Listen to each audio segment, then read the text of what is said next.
She bought a house that didn't exist on any map for $300, and what she found inside hadn't been touched in 51 years. If you've ever felt like your life lost its shape, like the person you were built to be somehow got buried under everything else, stay with this one.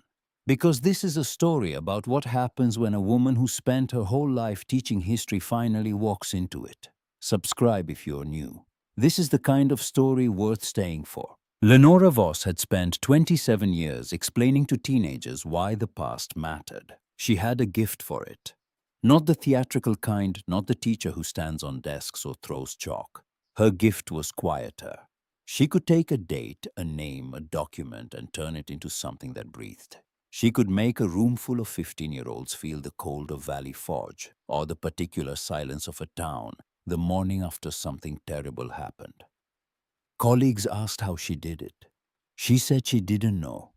She said maybe it was because she believed it, that the past wasn't past, that it was always leaking into the present somewhere through a door nobody had thought to open. She retired in June, not because she wanted to, because the school district of Richmond, Virginia needed to cut 6 positions, and Lenora had the seniority to choose, and she chose to go so that someone younger wouldn't have to.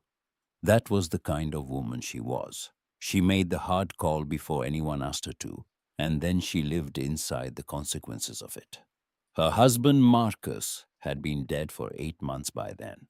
He died on a Tuesday in October between breakfast and lunch, sitting in the armchair by the window where he always read the paper.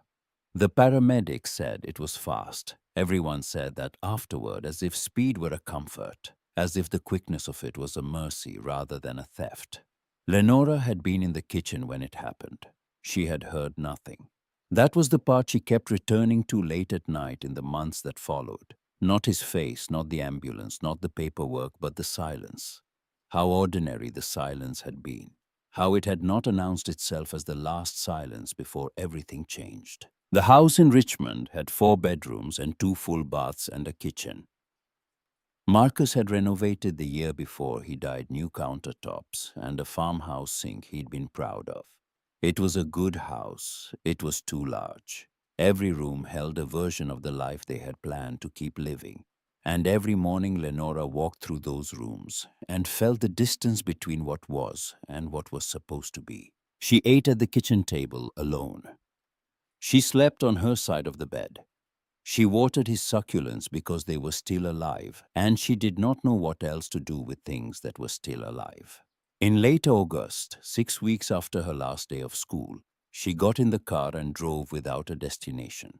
This was not something Lenora Voss did. She was a planner. She kept a paper calendar and backed it up digitally. She made grocery lists and followed them. She did not take drives without destinations.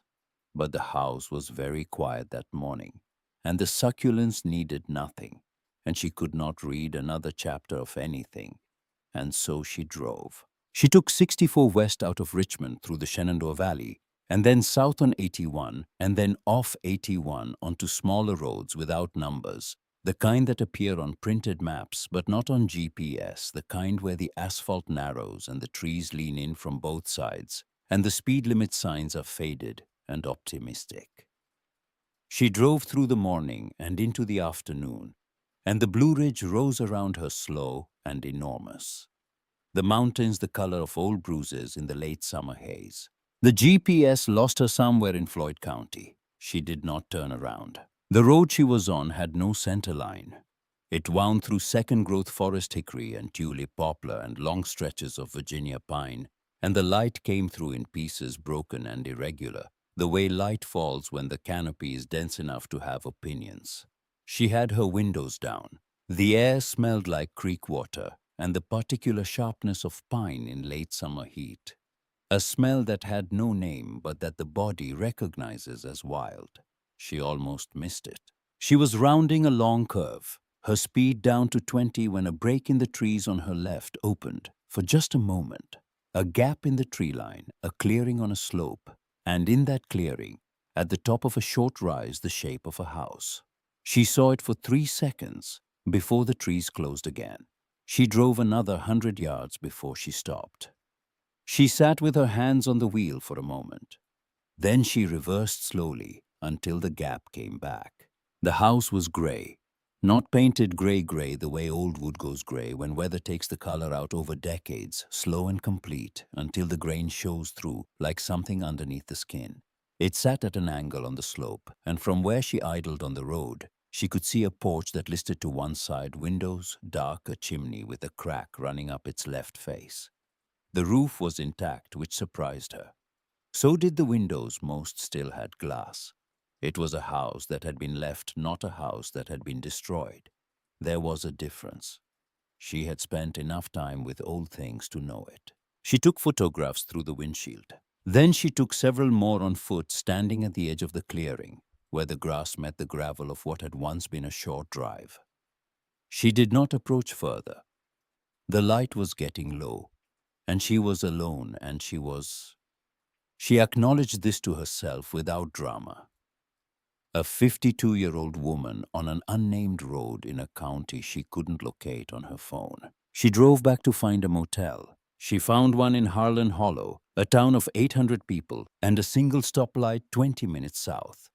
The motel was clean and smelled like pine cleaner, and the woman at the desk had white hair pinned up, and the practiced in curiosity of someone who had run a small business in a small town for a long time.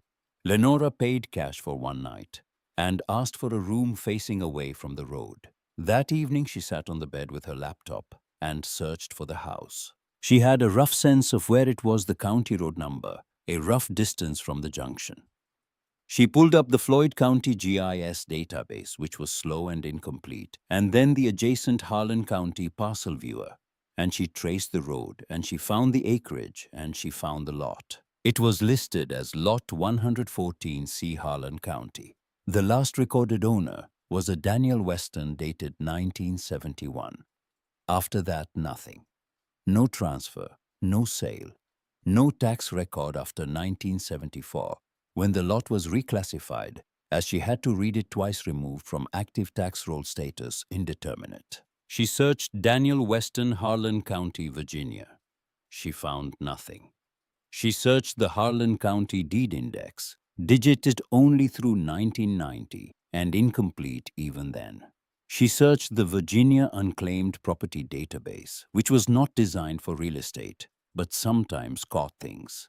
Nothing. The house was there. The land was real. But whoever should have owned it had simply stopped.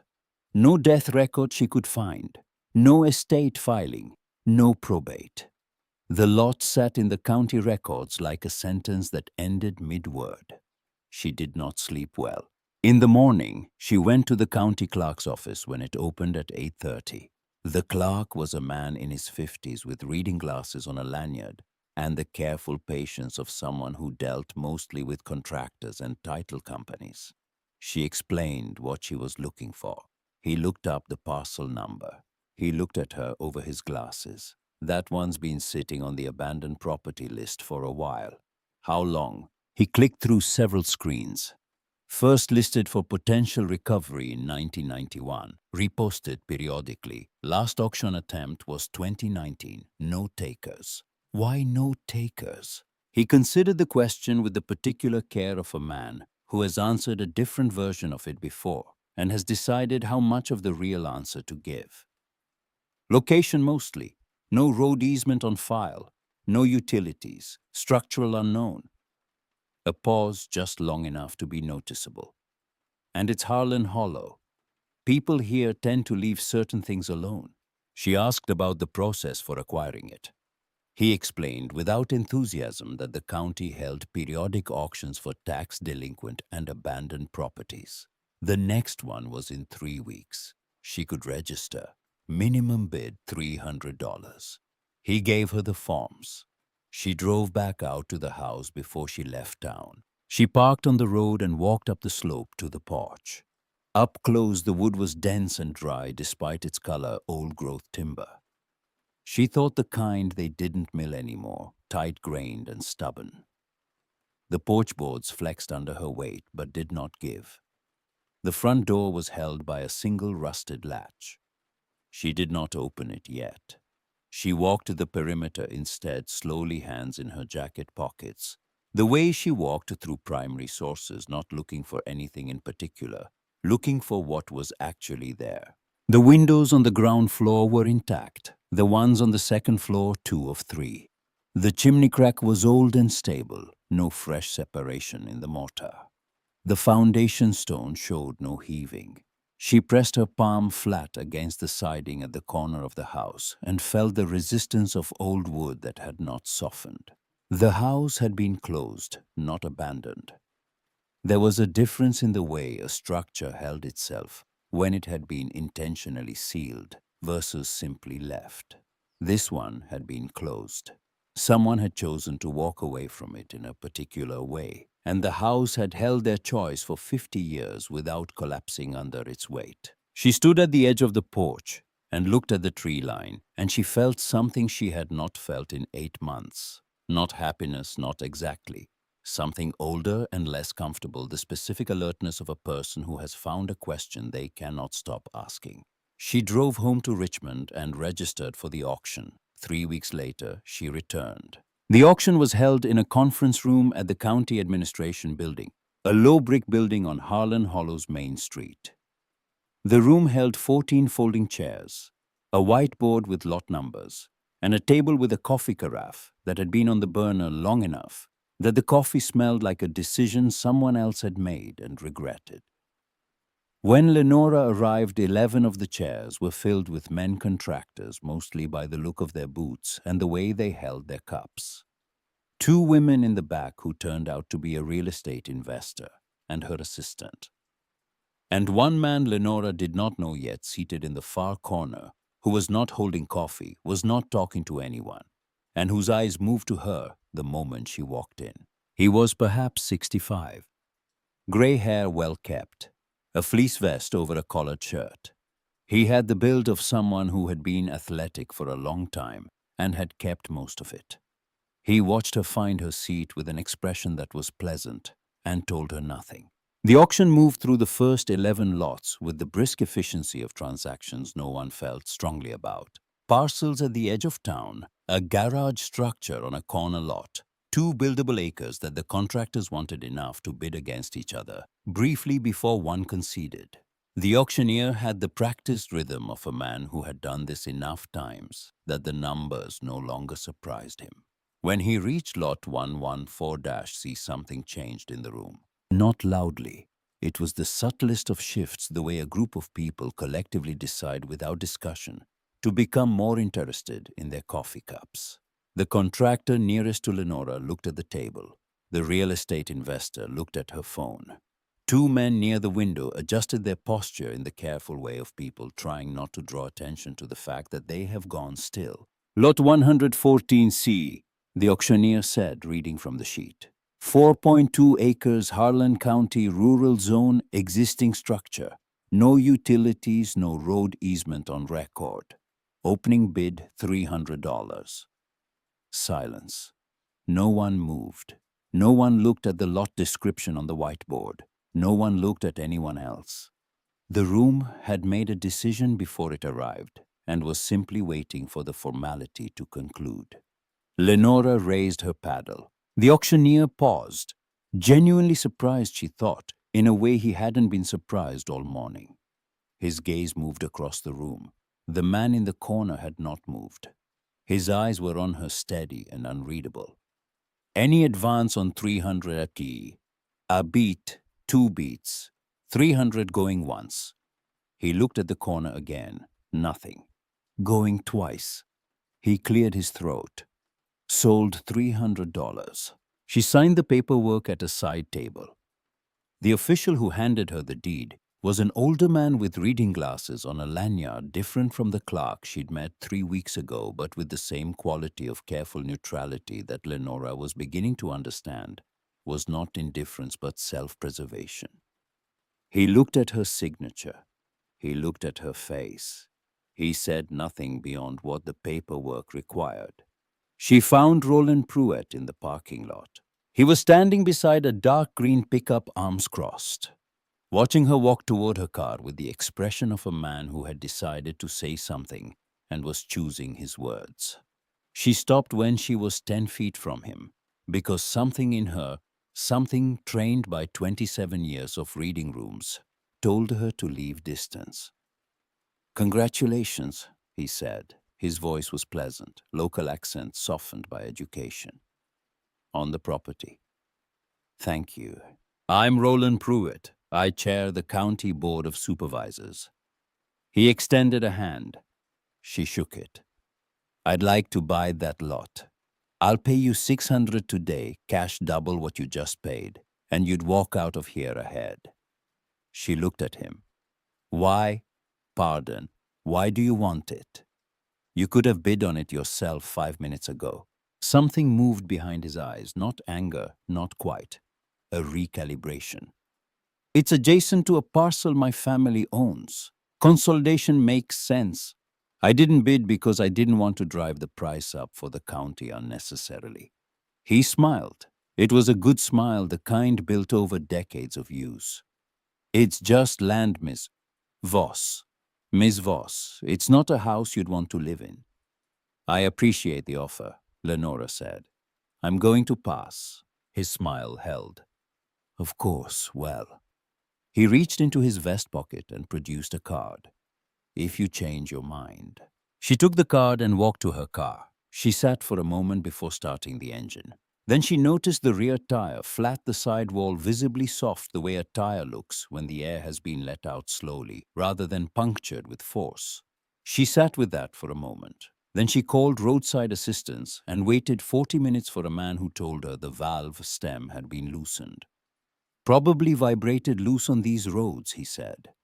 She said probably, and she drove toward the house. She stayed in it that first night with a sleeping bag and a flashlight, and a Coleman stove, and the matter-of-fact practicality of a woman who had camped every summer of her childhood in North Carolina, and had not entirely lost the habit. The smell hit her when she pushed the door open. Old wood dust, and underneath both of those, something faintly sweet, not floral. More like dried herbs left in a drawer for decades, their oils still faintly present in the grain of the walls. She stood in the doorway and breathed it before she stepped across the threshold. The living room was dim, the light filtered through windows that hadn't been cleaned in years. A couch against the far wall, sheeted in canvas, gone gray with time. A rocking chair near the window, angled slightly toward it, as though the last person to sit there had been watching for something in the yard. A fireplace with a stone hearth, and in the grate ashes gray and fine. She crouched and looked at them, with her flashlight pressed 2 fingers into the edge of the pile. The residue was slightly granular, still not powdered the way decades-old ash goes. She stood up and said nothing because there was no one to say anything to. On the wall above the mantel, a photograph in a wooden frame. A family, a man, a woman, a child standing in front of the house. The child was small, perhaps 7 or 8. The photograph was black and white and slightly overexposed at the edges, the way amateur photographs from the late 60s and early 70s often were. The faces had been removed, cut out with scissors or a blade, the edges jagged and deliberate. 3 oval absences where the people had been letting the wall show through. She looked at it for a long time. In the kitchen, the cabinet still held dishes. Blue-rimmed plates stacked with the careful logic of a household where things had places. Mason jars on a shelf, empty and clean. A cast-iron skillet on the range crusted with the ghost of old use. Everything dusty, everything ordered. Not abandoned in a hurry, arranged the way you put things away before a trip you don't know the length of. She climbed the stairs in the last of the day's light, her hand on the rail testing each step before she weighted it. The wood held. Whatever had been done to this house, the bones of it had been built to last. 2 doors at the top of the hallway. The first opened onto a bedroom, a dresser with a cracked mirror. A bare iron bed frame, curtains faded from some dark color to a color that was almost nothing. The second door was slightly ajar. She pushed it open. A child's room. Small bed with a patchwork quilt. Its colors dimmed by dust, but the pattern still visible, squares of red and blue, and something that had been yellow. A low bookshelf with picture books still on it. A wooden toy chest in the corner. On the wall, someone had painted stars by hand. Not precise, not regular, just stars scattered, the way real stars are scattered, painted with care and without a ruler, in the manner of someone who understood that beauty doesn't require perfection to be real. She stood in the doorway for a long moment. Then she crossed the room to the small dresser and opened the top drawer. It held a folded cloth, a pair of small socks, and in the back corner of the drawer, a compass. Brass no larger than her palm with a cracked crystal face and a needle that still trembled north when she held it level. On the back, scratched into the metal with something sharp, a nail or a knife tip, the letters uneven and determined Ellis 1973. She held it in her palm. The brass was cold. She did not know why the name stopped her the way it did. Ellis. It was not a common name. It was not a name she associated with anything she could locate, no student, no neighbor, no figure in the history she taught. But it sat in her chest, the way certain words sit when they carry more weight than they've announced. She turned the compass over and held it up. The needle held north. She put it in her jacket pocket. Then she took it out and placed it back in the drawer. Then she stood there, her hand still in the drawer, and felt the wrongness of leaving it. She put it in her pocket again and went downstairs.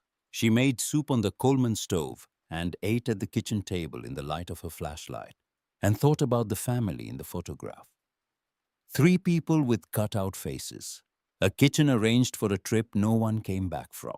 Stars painted on a child's wall with enough care to mean something.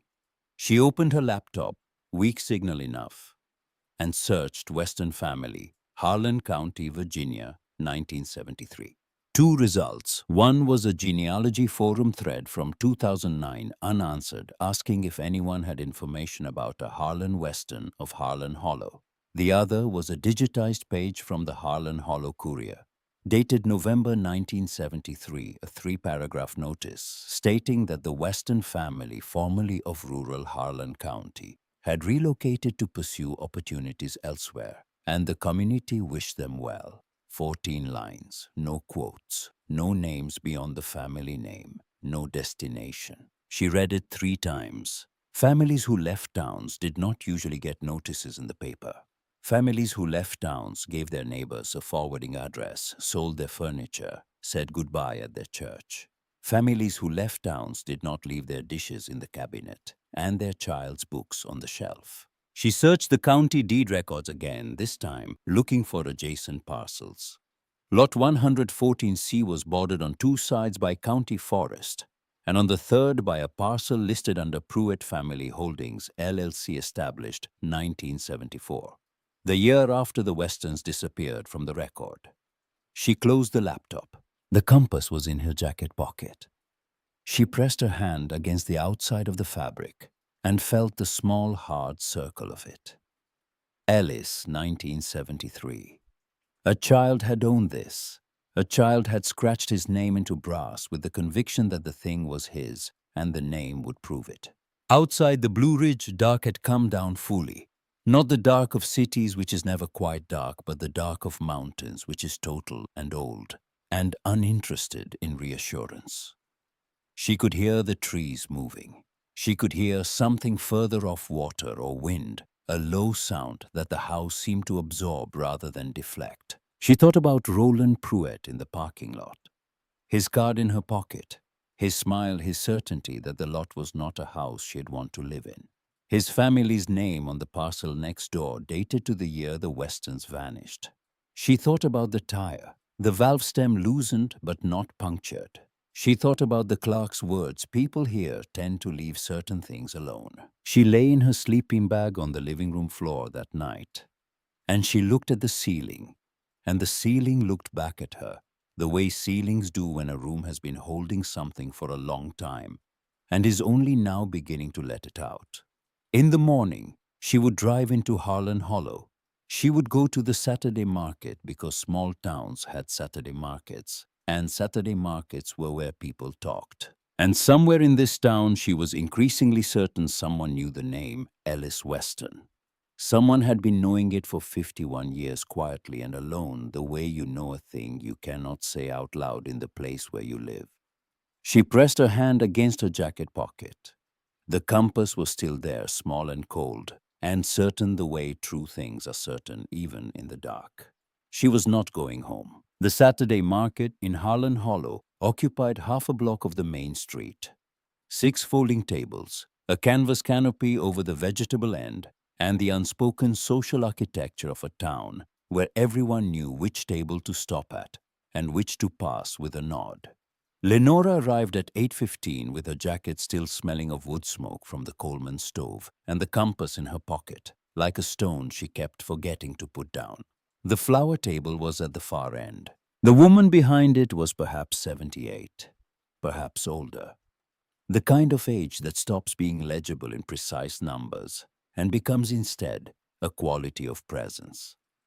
She was small and upright, with white hair cut short and practical, and she arranged dahlias with the focused economy of someone who had been doing the same task for long enough that the hands knew it without the mind's involvement.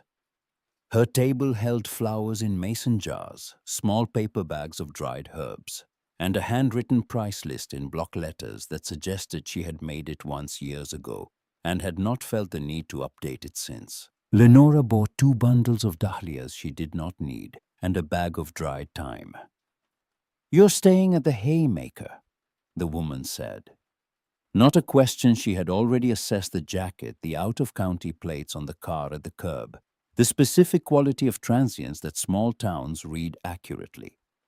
"Just outside of town, actually. I bought the property out on County Road 7. The woman's hand stilled on the dahlias. It lasted 2 seconds.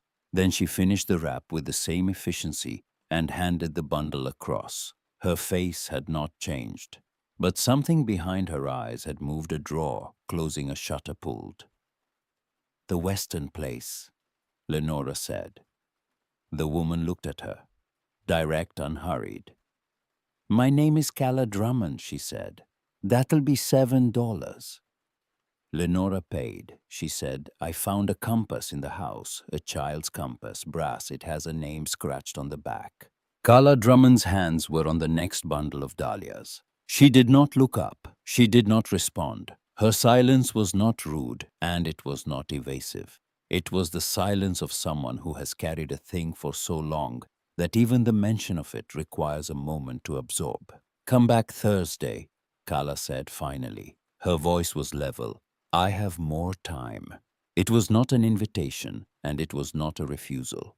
Lenora understood it was the only thing on offer and took it. She spent the next 4 days working on the house. She was not a carpenter.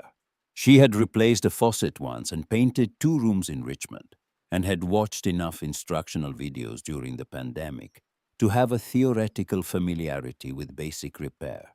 Theory and practice turned out to occupy different countries. The porch was the first project because it was the most obvious problem, and because she admitted to herself, avoiding the interior. She pulled the worst boards, 3 of them, so soft with rot that her boot heel went through the second one without much effort, which startled her more than it should have. She drove to the hardware store in the county seat 40 minutes each way and bought pressure-treated lumber and galvanized screws and a drill whose battery she had to ask the clerk to charge while she ate lunch at the diner next door. The replacement boards went in crooked the first time. She pulled them out and did it again. They went in less crooked, not level but structurally honest boards that would bear weight without apology even if they didn't match the originals. She sat on the top porch step at 4 in the afternoon with her palms sore and her back aching in a specific way that reminded her she was 52 and had spent most of the last decade in a classroom chair. And she looked at the boards and felt a dim satisfaction she hadn't expected. She had not felt satisfied by anything in 8 months. The next morning, she found a bag on the porch step. Brown paper folded at the top, no note. Inside, 2 pounds of finishing nails, a tube of exterior wood sealant, and a piece of paper with a hand-drawn diagram of the porch corner. Joints, the kind of drawing a person makes when they want to show you something without having to explain it.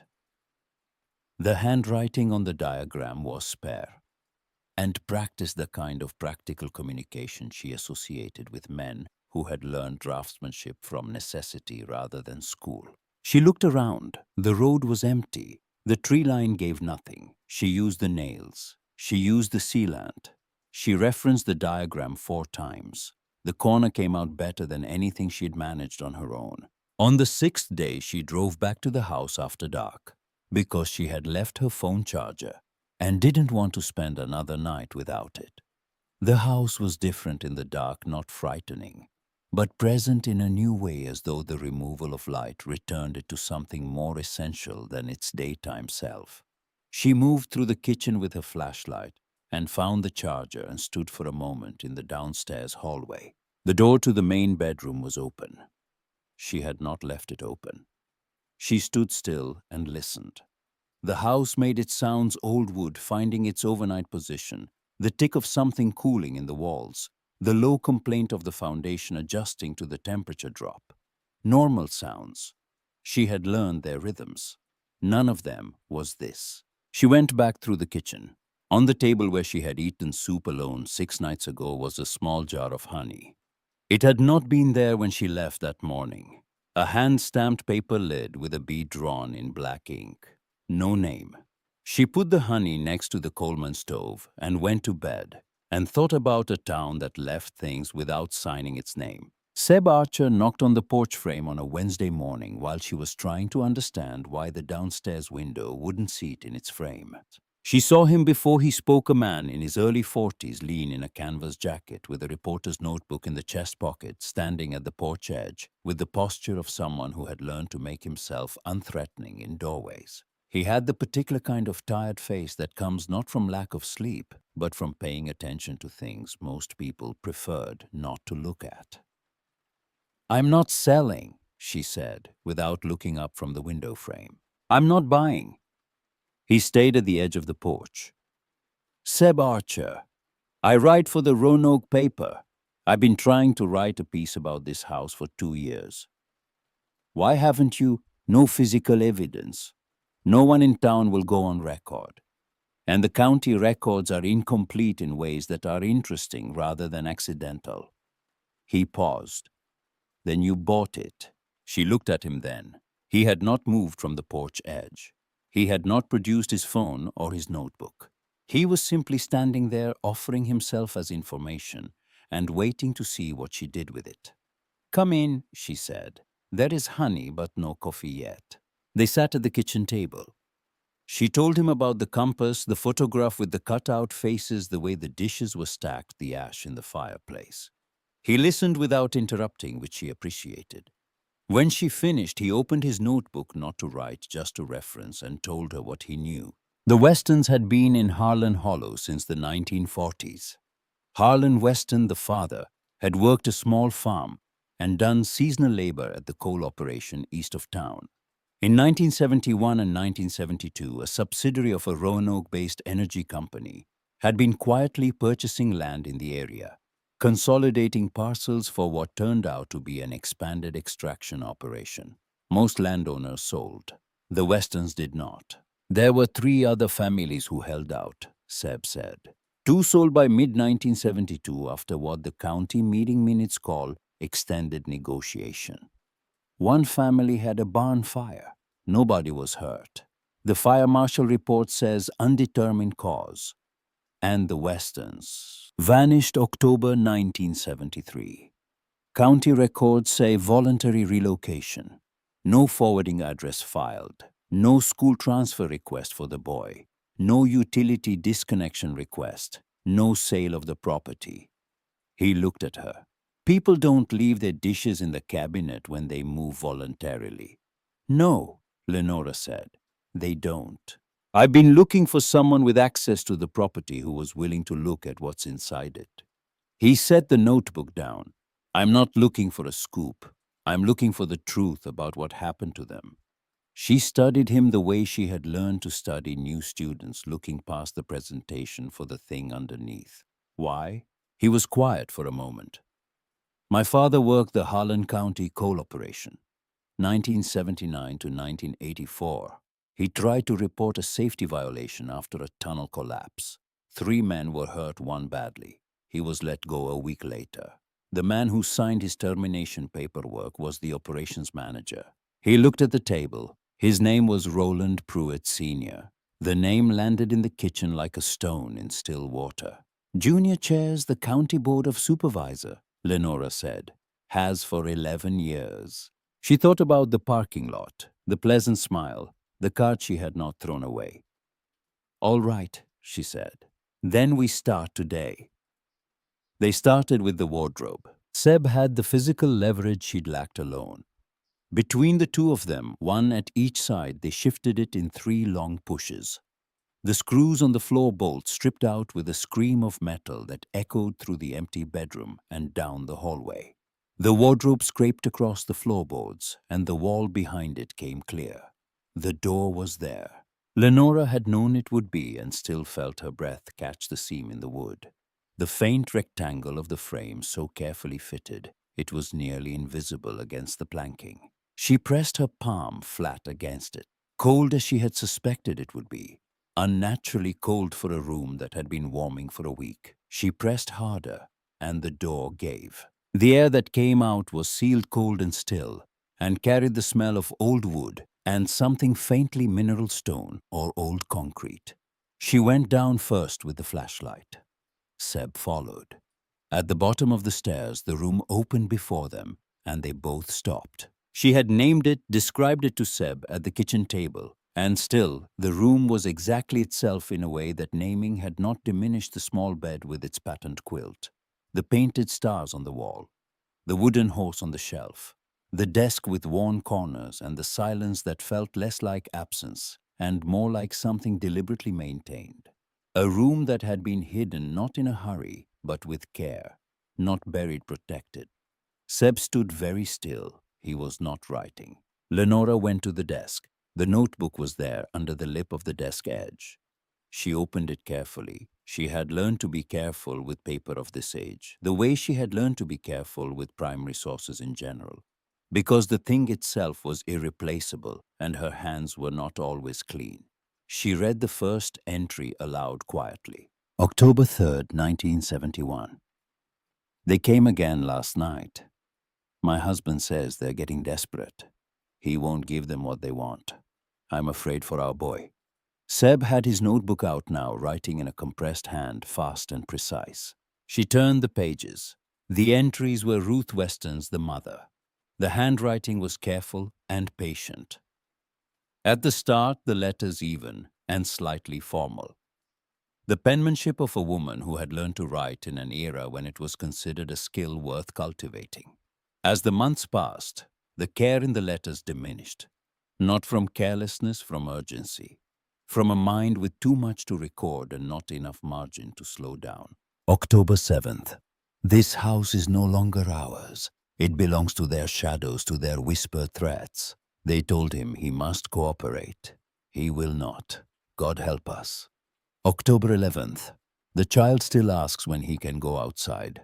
I tell him soon. I pray I'm not lying. Then the final entries where the ink smeared and the sentences broke apart. October 19th. They are inside. If anyone ever reads this, please remember us. The pen stroke trailing off into a dark smear at the right margin. Not a period, not a conclusion.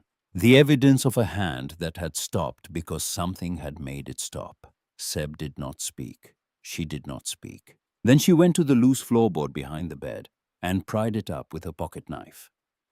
The tin was there. She passed it to Seb. He opened it and laid the contents on the bed with the careful hands of someone who understood he was handling evidence, the birth certificates, the letters, the photographs, and the list. He picked up the list last. 8 names in 2 columns, several circled, several underlined, and at the bottom the last 2 crossed out in red ink, the mark heavy and repeated, as if the pen had gone over them more than once. The second to last name crossed out was one she did not recognize. The last name crossed out was R. Pruitt. Beside it, in smaller handwriting, a different pen. He knows. He was there. Seb set the list down on the bed very carefully. That's not a victim list, he said. No, Lenora said. It's not. They drove to Carla Drummond's house that Thursday. Lenora had come alone first as agreed. But Carla had left the porch light on in the middle of the afternoon. Lenora noticed it from the road and understood it was not an accident. And when she knocked, Carla opened the door and looked at Seb and said, "I know who you are. Your father was Tommy Archer." Seb went very still. "Yes." "Come in," Carla said. The house was small and warm and smelled like the same dried herbs as the market table. They sat in the front room on furniture that had been good once and was now simply honest worn armrests, a braided rug faded to soft versions of its original colors. Carla sat in the upright chair near the window, her hands in her lap, her posture that of a woman who had made a decision and was sitting inside it. "I knew Ruth Weston," she said. "We weren't close friends. We were the kind of women who helped each other with things and never talked about anything personal, which in those days was called being neighborly." A pause. "I knew what was happening to them. Not the specifics. Harlan didn't talk about specifics, not to the women. But I knew they were frightened, and I knew why." "The land," Lenora said. "The land and what was under it. There was a coal seam under their property, not a lot but enough, and the operation needed the right-of-way for the Hall Road. Without the western parcel, they'd have had to reroad 2 miles east through the Pruitt family's timber operation. Roland Sr. didn't want to give up the timber revenue." She looked at her hands. "So they went after the Westons instead." "What happened to them?" Seb asked. Carla was quiet for a long moment. A bird moved outside the window. The afternoon light shifted the way it does in Virginia in autumn, when the sun has already started learning that winter is coming. "Ruth came to my door on a night in October," Carla said. "Late past 10, she had the boy with her, Ellis. He was in his pajamas and his boots, and he was carrying his compass. He always had that compass. His grandfather had given it to him. He carried it everywhere." She stopped, started again. "She said they needed to leave, that Harlan had sent them to my house while he went to make one phone call, and then they would all go together. She gave me the compass. She said, 'Hold this for me if I don't come back for it.'" Carla stopped again. The room was very still. "She said if she didn't come back for it, I should give it to whoever came looking." She looked at Lenora. "You're the first person who came looking. In 51 years. Lenora's hand went to her jacket pocket without her deciding to move it. "Did she come back?" Seb asked, his voice carrying the answer already. "No." Carla folded her hands in her lap. "I kept the compass in a drawer for 20 years. Then I couldn't keep it in the house anymore. I went to the house and I put it in the child's room where it belonged. And then I tried to forget I'd done it." Lenora thought about finding it in the drawer, the name scratched in metal. She had thought it had been there since 1973. It had been there since whenever Carla had made herself return to that room, decades, but not half a century. The drawer had not been waiting as long as she'd imagined. And yet the weight of the waiting had been exactly the same. Kidaniet. "There's something else," Carla said. Her voice had changed lower, more deliberate, the register of a person arriving at the hardest part. "Before Ruth came to my door that night, Harlan had driven to Roanoke, to a lawyer's office. He had been keeping documents, records of the threats, letters, land surveys, meeting minutes he'd gotten hold of. He filed them with the lawyer as insurance, in case. He told the lawyer, 'If I don't come back in 60 days, hold these for whoever comes asking.'" The silence in the room had a different quality now. Not the silence of things kept, the silence of a door beginning to open. "Nobody came asking," Lenora said. "Nobody knew to ask. Do you know which lawyer?" Carla reached into the pocket of her cardigan and produced a piece of paper folded twice that looked as though it had been folded and unfolded many times over many years. She held it out to Lenora. "I've been carrying that for 50 years, she said. "I was waiting for the right person to give it to." That night, Lenora sat in the kitchen with the piece of paper on the table in front of her. The name on it, Alderman and Price Attorneys at Law Roanoke. And below in Caller's compressed script, file Weston H. unclaimed. Unclaimed. 51 years in a filing cabinet waiting for a man who was never coming back to claim it. Her phone rang. Unknown number, Virginia area code. She answered. The voice was pleasant and unhurried. Miss Voss, I hope the house is treating you well. Roland Pruitt. Calling from a number she didn't have, which meant he had found a number she hadn't given him. I'm in a position to go higher, considerably higher than my original offer. I think you'd find the figure genuinely worth your consideration. She held the phone and said nothing. Miss Voss. I heard you, she said. I hope you'll think about it. These old properties can become complicated, especially when people start asking questions they don't have the full context to understand. A pause, smooth and brief. I'd hate for you to find yourself in the middle of something that doesn't concern you. Mr. Pruitt, she said, I taught history for 27 years. Everything concerns me. She ended the call. She placed the phone on the table next to the compass and looked at them both. The thing that summoned her here and the thing that was trying to push her out. She called Seb. Roanoke, she said when he picked up. Tomorrow morning. 8 o'clock, he said. I'll meet you there. She set the phone down. The next morning she found a notice tucked under the wiper blade of her car, a petition filed with the county regarding the structural safety of Lot 114C, signed by all 5 members of the County Board of Supervisors, submitted for emergency review. If the structure was found unfit, the county held the right to condemn it and assume custody pending remediation. The review was scheduled for 10 days' time. Roland Pruitt's name was first on the signature block. She read it twice. Then she folded it and put it in her jacket pocket alongside the compass and drove to Roanoke. The law office of Alderman and Price occupied the second floor of a building on Jefferson Street that had been built in 1923 and had not been significantly renovated since approximately 1987. The attorney who met them, Warren Price Jr., his father having founded the firm, looked at them over his reading glasses with the careful expression of a man being asked to open something that has been sealed for a long time. Weston, he said when Seb explained. H. He left them in the conference room for 11 minutes. Lenora counted. He returned with an accordion file manila and dark at the edges with age. He set it on the table between them. My father's notes indicate this file was submitted in October 1973 with a 60-day non-collection contingency. If the depositing party did not return within 60 days, the file was to be held indefinitely pending an authorized claimant presenting with appropriate documentation. He looked at Lenora's property deed on the table. He looked at her. He untied the string. Inside 12 pages of handwritten notes, methodical and dated.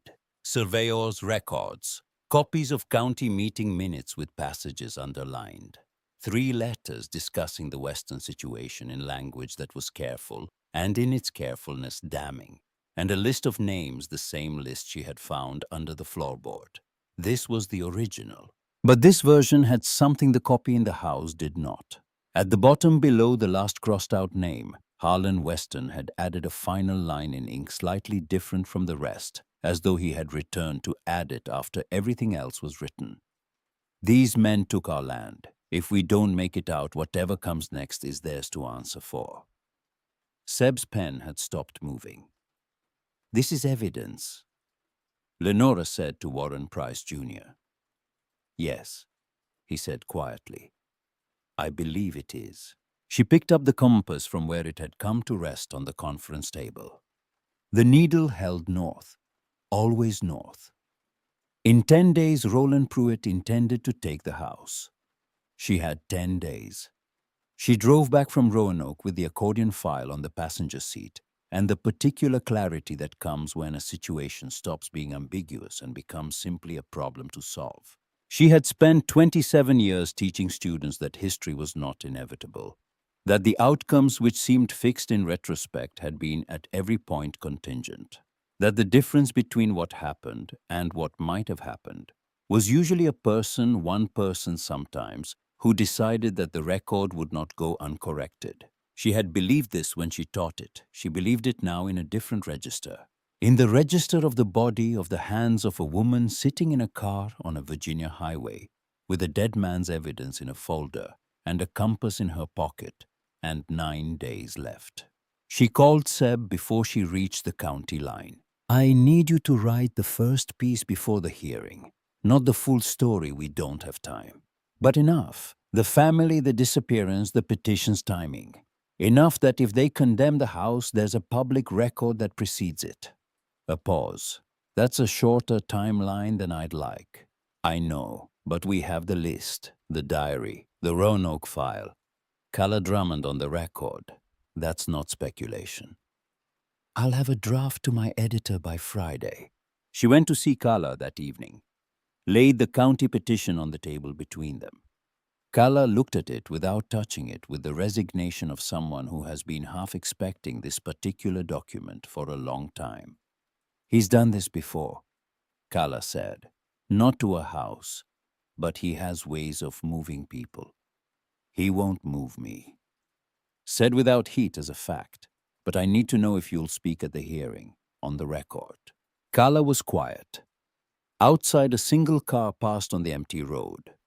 Harlan Hollow settling into its evening. I'm 78 years old, she said. I've lived in this town my whole life.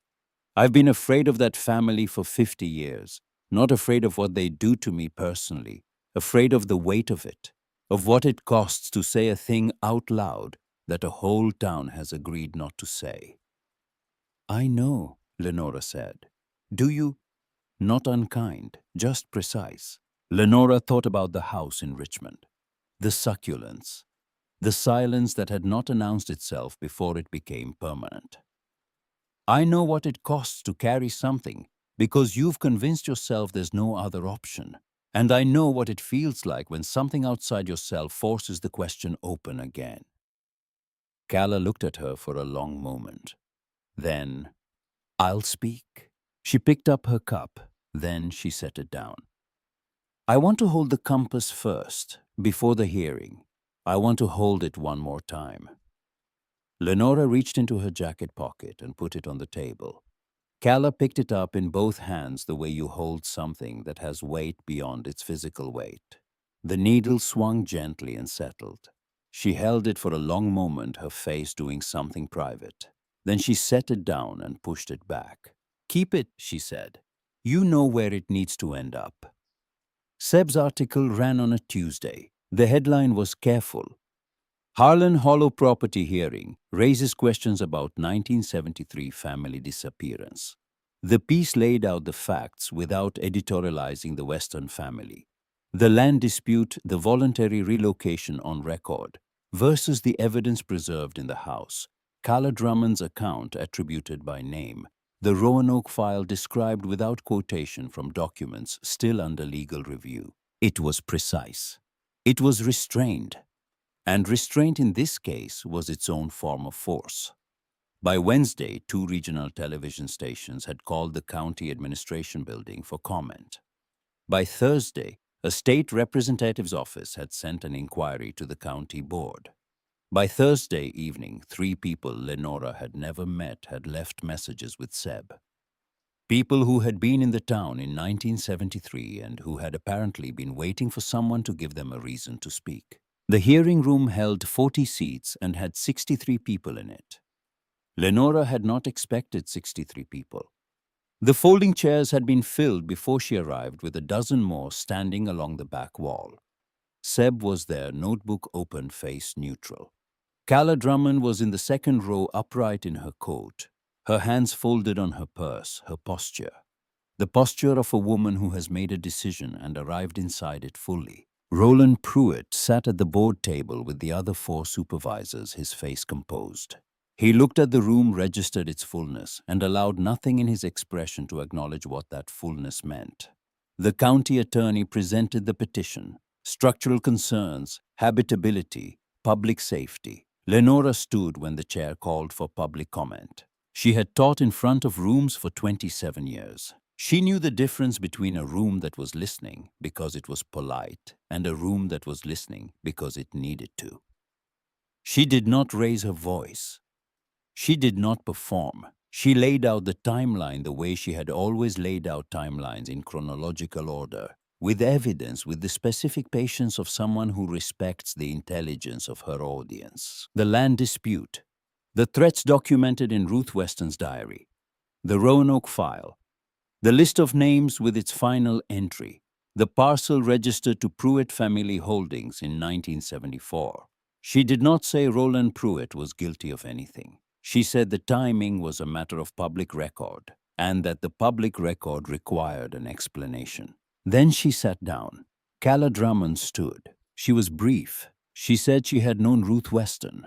She said Ruth had come to her door on the night of October 19th, 1973, with her son. She said Ruth had given her a compass belonging to the boy and had not come back to claim it. She said she had kept this information for 50 years because she was afraid, and that she was not afraid anymore, and that she was sorry it had taken her this long.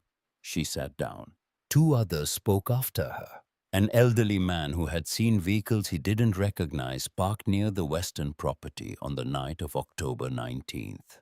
A woman whose mother had worked at the county clerk's office and had told her once that certain records from that period were not where they should be.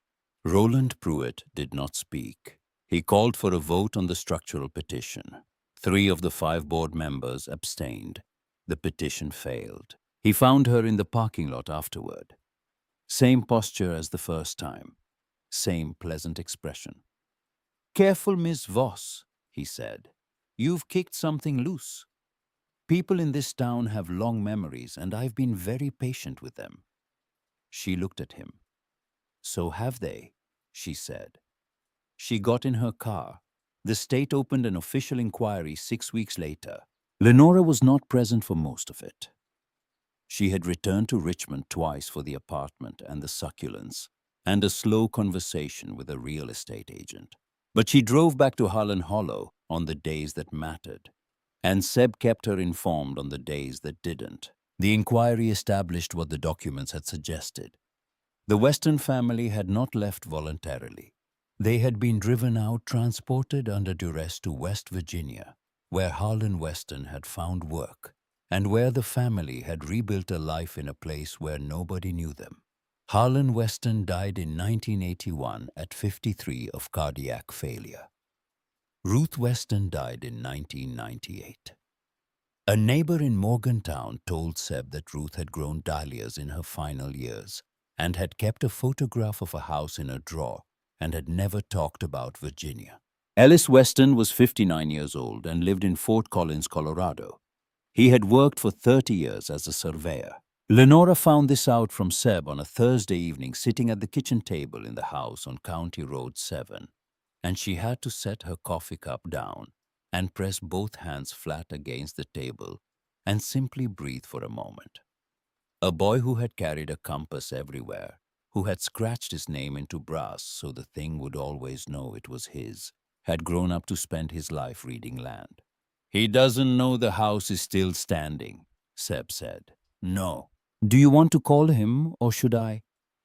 She thought about what it would mean to be 59 years old and receive a phone call from a stranger telling you that the house you had last seen at 8 years old in pajamas and boots in the dark of an October night had been standing in a Virginia county for 51 years, waiting.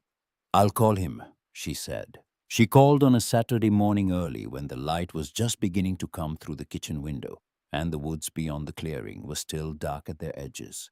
It rang 4 times, a man's voice careful. "Mr. Weston, my name is Lenora Voss. I'm calling from Harlan County, Virginia. I own a property on County Road 7, a house that was listed as Lot 114C. I need to tell you that the house is still standing." A long silence. She let it be. She had learned in 27 years when a silence needed to be filled and when it needed to be allowed. "I used to dream about that room," he said finally. His voice was steady in the way things are steady, when they are being held steady by effort. The room with the stars on the wall. I never knew if I'd remembered it right or invented it. You remembered it right, she said. The stars are still there. She heard him exhale long and slow, the release of something held for a very long time. I have something of yours, she said. A compass, brass. Your name is on the back. He didn't speak for a moment. When he did, his voice had changed quieter, and underneath the quiet something that had been waiting just as long as the house had. I'd like to come, he said. I was hoping you would, she said. He came on a Friday in late November. The trees had finished turning, and most of the leaves were down the forest now, showing its structure their angles and verticals that summer hid. The air was cold and sharp with the particular clarity of Blue Ridge mountain air in late autumn, the kind that makes distances look closer and details sharper than they have any right to be. Lenora stood on the porch when his rental car came up the road. She had repaired the porch boards weeks ago, and they were level now, or close enough. She had painted the front door not gray, not its original color, which she didn't know, but a dark green that she had chosen because it looked like something the house had been waiting to say. Seb's car was parked at the road. He had come and then, reading the situation, stayed in his car. Calla Drummond's car was beside his. She had called that morning without explanation and said she was coming. Ellis Weston stepped out of his rental car and stood beside it for a moment. He was 59, with the steady build of a man who had worked outdoors for decades and had kept the habit, gray at the temples. He looked at the house with the expression of a person doing something involuntary, absorbing something through the eyes before the mind has decided if it's ready. He walked up the slope slowly. She did not go to meet him. She stayed on the porch and let him come at his own pace because this approach was his and not hers to hurry. When he reached the porch steps, he stopped. He looked at the new boards among the old. He looked at the green door. He looked at her. Thank you, he said, for not letting it fall. She stepped aside and held the door open. He went inside. She gave him time. She stayed on the porch with the cold air and the smell of pine and the sound of the woods birds in the upper branches, the creak of timber in the tree line, the low, continuous sound of the creek she had found in her first week. The mountains went blue in the midday haze, enormous and patient, the way they had been before anyone built this house, and the way they would be long after everyone who had ever lived in it was gone. After a while, she heard him on the stairs. She went inside. He was in the upper hallway outside the door of the child's room. He had pushed it open but had not gone in yet. She stood behind him at a distance and waited. He went in. He walked around the room the way you move in a place that is real and also a dream, carefully, as if too much speed might dissolve something. He ran his hand along the quilt. He crouched in front of the bookshelf and looked at the spines. He stood at the wall and looked at the stars. The hand-painted stars his mother had made faded now to soft suggestions of their original color, still exactly where she had placed them. He stood there for a long time. Then he turned, and she held out the compass. He crossed the room and took it from her palm. The brass was cold as it always was, and then she watched his hand close around it. It stopped being cold the way things stop being cold when a hand that belongs to them finally holds them again. He turned it over, looked at the back, at the name he had scratched there as an 8-year-old boy claiming a thing he loved in the only language available to him. He closed his hand around it completely and pressed his fist against his chest and stood very still. Lenora looked away at the stars on the wall, at the painted clouds between them, at the evidence of a woman who had made something beautiful in a room that was supposed to be a hiding place. Ruth Weston had painted stars on a wall underground in the weeks before everything fell apart, because her son was going to sleep there, and her son deserved stars. She had done it anyway. With whatever paint she had in whatever time she had in the dark, she had done it anyway. Lenora thought about Marcus in his armchair, the ordinary silence of an ordinary Tuesday, the things she had not said because there was always more time, because she had assumed more time was something the world owed her. She thought about 27 years of telling teenagers that the past mattered, and the strange specific mercy of discovering at 52 that this was still true, that it had teeth, that it could move in the world, that a woman who had spent her life among documents and the dead was capable of stepping into the living record and changing it. Ellis turned back to face the room. His face held the complicated expression of a man who has received something he had stopped believing existed. "My mother painted those," he said. "I know. She used to tell me that stars don't disappear in the daytime. They're just harder to see." He looked at the ceiling where the stars had faded most. She said that was true of most things worth knowing. Carla came inside after an hour. She and Ellis sat at the kitchen table and spoke for a long time. Lenora made coffee and then stepped out onto the porch and let them have it. She could hear the low murmur of voices through the door. Not the words, just the quality of them. Two people who were the last living witnesses to the same night finding each other across 51 years. Seb came up to the porch and leaned on the rail beside her. "The paper wants to run the full piece," he said. "The whole story." "Good. They want to know if you're willing to be interviewed." She thought about that. About what it meant to have her name in a story. About whether she had done this because she wanted recognition or because it was right, and whether those two things were as different as she had always believed. "Yes," she said, "but make sure it's clear that the story is about them, the Westons." He nodded. He understood the distinction. The state ultimately reopened the case. Two men, both elderly, one in a memory care facility, were identified as having been involved in coercing the Weston family. No criminal charges were possible. The statutes and the men's conditions made prosecution untenable. But the record was corrected. The county issued a formal acknowledgement of what had occurred.